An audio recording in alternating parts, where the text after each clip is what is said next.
Rahul Mehta had a gift. He could smell bullshit from across a conference room. 23 years at TechCore India, VP of Engineering, the man who'd killed more bad deals than anyone in Bangalore. His team called him the Wall because nothing, absolutely nothing, got past him. He'd saved the company $40 million just last year by walking out of a meeting with a Valley startup 15 minutes in.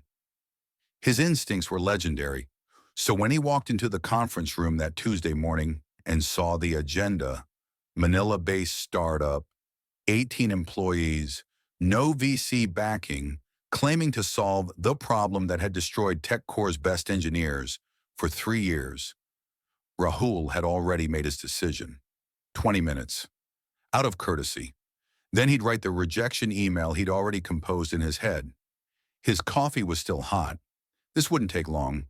Anton Villanueva was betting everything on the next 20 minutes. 33 years old, founder and lead architect of Aurelio Systems.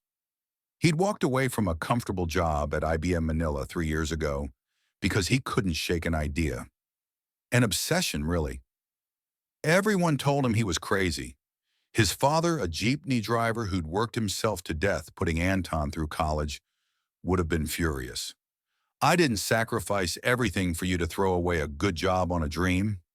But Anton had seen something, a fatal flaw in how companies were approaching infrastructure problems. A solution so obvious he couldn't believe no one else had built it. Except building it required everything. His savings, his relationships, his sanity. His girlfriend Jasmine left after 18 months, said she was dating a ghost. His best friend stopped returning calls, thought Anton had joined a cult. And his 3 co-founders, Patricia, Ramon, and Luis, they'd sacrificed just as much. Patricia's husband threatened divorce. Ramon's parents stopped speaking to him. Luis sold his car, then his motorcycle, then started walking 2 hours to their office. Now they were here, Bangalore, in a building worth more than their entire neighborhood, about to face a room full of people who probably saw them as a punchline. Anton's hands were shaking as he opened his laptop. 3 years. This was it.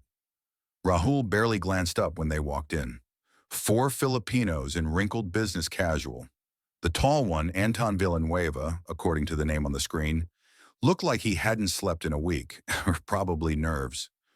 Rahul had seen 1,000 pitches. This one already had all the warning signs. Young founder, chip on his shoulder, probably built something in his bedroom and thought it was revolutionary. Across the table, Priya Sen, TechCore's CTO, was already checking her phone. Next to her, 2 senior engineers were having a side conversation about lunch. This was a formality. Everyone knew it. Anton plugged in his laptop. No small talk, no jokes to break the ice. Just straight to the first slide. Aurelio Systems, founded Manila. Problem, infrastructure efficiency at scale. Rahul almost yawned. They'd heard this pitch 100 times. But then Anton said something that made Rahul's eyes narrow. You spent 3 years trying to solve this. $40 million, 200 engineers, and you failed. Not because you're not smart enough, you are, but because you were trying to solve the wrong problem. The room went quiet. You don't talk to Rahul Mehta like that. You definitely don't tell TechCore they wasted $40 million. Anton didn't seem to care. We solved it in 3 years with 4 people and 0 funding. Not because we're geniuses, because we didn't have the luxury of being wrong. He clicked to the next slide, and Rahul's world began to crack. The first technical diagram appeared. Rahul froze. That architecture.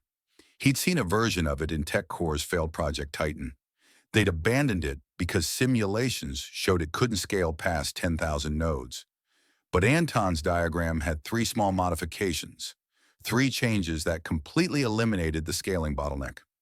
You're wondering how we got past the node limit? Anton's voice cut through. Everyone adds more processing power, more servers, more bandwidth. We did the opposite. We reduced the data footprint by 60% before it even hit the processing layer. Performance metrics filled the screen. Numbers that shouldn't exist. Rahul felt something he rarely felt. Doubt. Priya put down her phone. The engineers stopped talking, everyone leaning forward. Cost projections that seemed insane.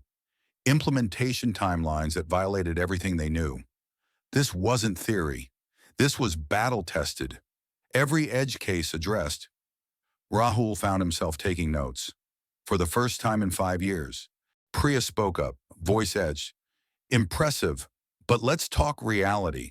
Your 4 people were 8,000. What happens when something breaks at 3 a.m.? Anton didn't flinch. Last month, critical failure. 2:47 a.m. Manila. 12 million users.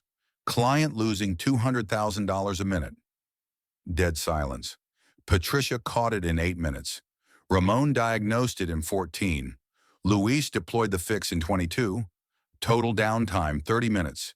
Data loss, 0. Your SLA guarantees 4 hours. He paused. We don't have 4-hour response times. We don't have massive support teams. We have 4 people who built something that can't afford to fail. Priya's face was stone, but she wrote something, underlined twice. Rahul leaned back in his chair. He'd been in this business long enough to recognize when someone had actually done the impossible. But one thing didn't make sense. Why hasn't anyone else built this? His voice was quieter now, not challenging, genuinely curious.